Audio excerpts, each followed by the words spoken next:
untuk berjumpa dengan idola saya, Ustadz Uwas, Masya Allah. Dan juga yang saya banggakan, cemburu.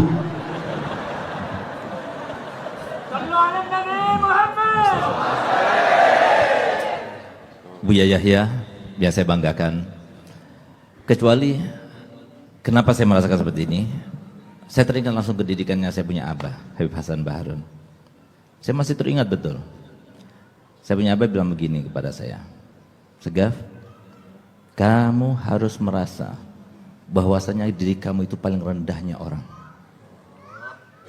Kalau kamu sudah berhasil bisa merasakan seperti itu, enak nanti hidup di dunia. Sebagai apapun enak, di dalam situasi apapun, dimanapun kamu akan enak hidupnya. Kalau seumpama kamu datang ke suatu tempat, kamu dimuliakan, kamu akan katakan, Masya Allah, orang seperti saya tadi datang ke Solo dihormati, dimuliakan, Masya Allah, berarti orang Solo berkat didikannya Habib Novel, baik-baik semua akhlaknya. Tapi kalau seumpama saya tadi turun, nggak dihormati, nggak dimuliakan, saya tidak akan menyalahkan murid-muridnya Habib Novel. Tapi saya akan salahkan sendiri, saya sendiri, karena apa? Ini imbas daripada dosa saya yang banyak. Itu yang pertama, saya merasa bangga sangat luar biasa. Terima kasih Habib Novel yang telah mengundang saya ke tempat ini sehingga kami bisa berjumpa dengan Ustadz Uwas, Ustadz Buya Yahya, dan juga antum khususan, Masya Allah, dan Habib Muhammad. Yang kedua, ada satu hal yang menjadi faktor atau aspek yang harus dipikirkan oleh setiap dai, dan itu di luar pikiran saya, di luar dugaan saya, di luar rekaan saya. Di mana saya pernah berjumpa ketika kami berdakwah safari dakwah bulan Maulid 2 tahun yang lalu. Saya terkaget-kaget dengan suatu pertanyaan yang tidak pernah saya pikirkan, bahkan pertanyaan itu. Dia adalah seorang peneliti sekaligus seorang ketua asosiasi dokter se-Kalimantan. Dia bilang begini pada saya, Beb, saya mau tanya, silakan Pak Dokter. Antum tahu jumlah kaum muslimin di Indonesia 260 juta. Tapi dari sekian 260 juta itu, yang pernah jumpa dengan ulama, yang pernah jumpa dengan kiai, yang pernah jumpa dengan habaib, yang pernah jumpa dengan para asatidzah, itu berapa persen? Kaget saya. Karena tidak pernah kita pikirkan. Saya pikirkan, alhamdulillah majelis saya besar, 2 minggu sekali itu sudah 3.000 orang. Masjid Jami itu penuh. Di Bangil jarang ada yang seperti itu. Masya Allah, majelisnya Habib Novel, Masya Allah, haul Habib Ali Habsyi, ratusan ribu. Masya Allah, ada haul di Banjar sana, haul Abah Guru sekumpul, 2 juta lebih. Wah, luar biasa. Tapi ternyata benar juga, yang gak hadir lebih banyak. Maka saat itulah saya tanya, apakah ada sudah penelitiannya Ustaz? Iya. Di mana diambil sampelnya? Hampir seluruh provinsi Indonesia. Berapa hasilnya? Hasilnya sangat mencengangkan dan sangat memiriskan hati kita. Ternyata jumlahnya cuma 15%. 85% nggak pernah berjumpa dengan para ulama, nggak pernah duduk bersama para ulama. Mohon maaf, kami ini semuanya hanya mubaligh, dan itu sudah disebutkan dalam Al-Quran, di mana Allah Taala firman, Innama anta muzakkir, lasta alaihim bimusaitir.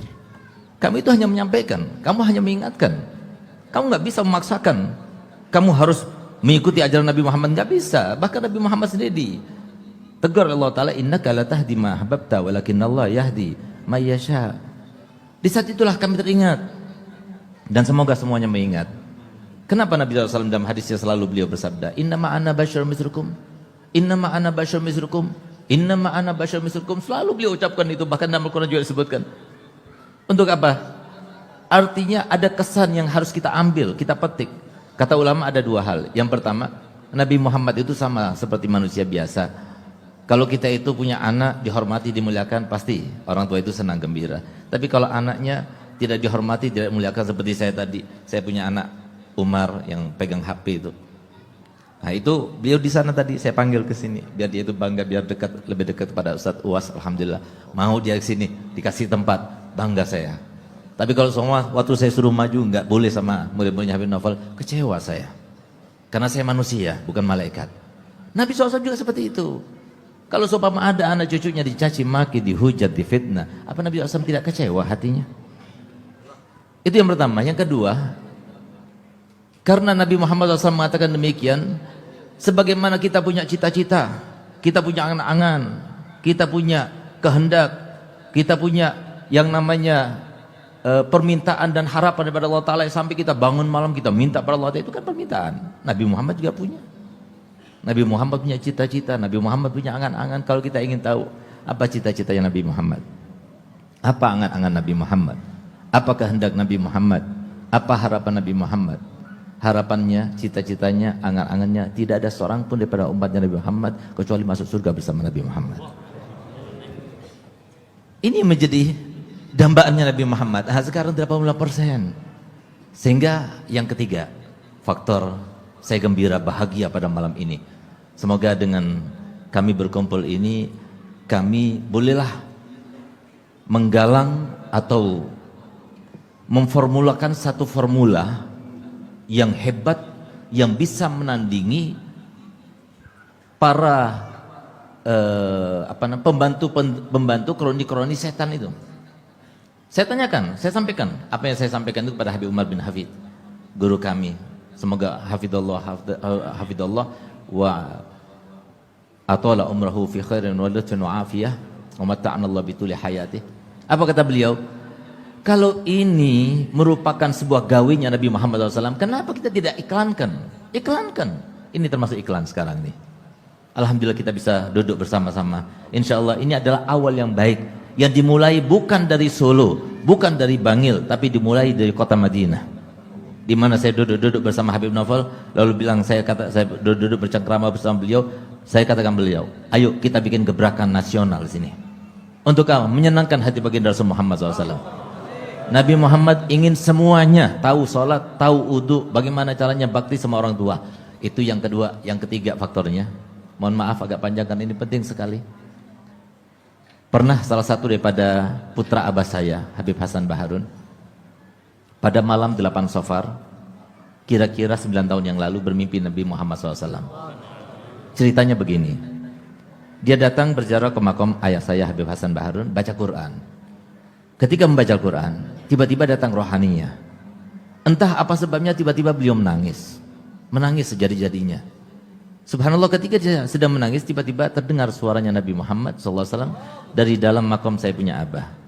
Di dalam hadis Bukhari disebutkan, man ra'ani fil manam faqad ra'a haqqa fa inna syaitan la yatamassalu bi.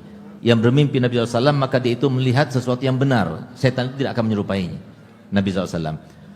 Kata Nabi, ma aktsara fasadu ummati fi hadzal zaman. Alangkah banyaknya kerusakan umatku di zaman ini. Diulangi 3 kali sampai Nabi SAW menangis. Yang bermimpi itu berdiri, lalu kemudian dia berkata kepada Nabi SAW, "Qal ya Rasulullah, inni ba'ubdzil jami'a awqati kullaha lid-da'wa ilallah." Aku akan habiskan waktuku semuanya untuk dakwah ilallah. Senang Nabi Muhammad keluar dari makam saya punya ayah. Kemudian beliau katakan kepada yang bermimpi, "Ya waladi, ata'rifu ma sababu fasadi ummati fi hadzal zaman?" Apakah kamu tahu apa sebab kerusakan umatku di zaman ini? Qala ya Rasulullah, li'annahum ma yatamassakuna bi kitabin la masila lahu. Karena mereka tidak lagi berpegang teguh dengan satu kitab yang tidak ada bandingannya. Kitab apa ya Rasulullah? Maka dijawab Nabi, Ihya Ulumuddin, Imam Ghazali. Mana sekarang di antara kita yang mengajarkan Ihya Ulumuddin? Ihya Ulumuddin inilah yang mengajarkan saya punya abah supaya saya itu menjadi orang yang paling rendah. Alhamdulillah, dimanapun saya berada masih teringat itu. Apalagi pesannya yang berikutnya, di mana saya punya abah bilang, Segaf, dari sekarang sampai kamu meninggal, kamu harus berada di titik 0. Saya pikir gampang titik 0, nggak naik-naik. Nggak taunya titik 0 itu susah banget. Apa yang kita sekarang pakai, dari mulai gelar, dari mulai tindakan, ilmu, semuanya itu datang daripada Allah. Anugerah daripada Allah. Kita ini dimanja, nggak punya apa-apa. Ilmu datang daripada Allah, kesempatan datang daripada Allah, cinta semua orang mau mendengar juga dari Allah. Apa yang mau kita banggakan? Itu maksudnya saya punya abah harus berada di titik 0. Itulah bangganya luar biasa bisa berjumpa dengan 4 ulama yang saya banggakan, yang saya doakan selalu semoga beliau bisa menyenangkan hati baginda Rasul Muhammad SAW. Bukan cuma di Solo, bukan juga di Kalimantan, tapi Nusantara, bahkan dunia semuanya harus tergugah bagaimana caranya supaya mereka itu mendengar syariatnya Nabi Muhammad SAW. Alhamdulillah banyak ilmu yang kita dapat. Nah sekarang yang nomor 3 menjawab ya, yang sudah dapat isyarat dengan 2 tongkat. Ya, sesuai penafsiran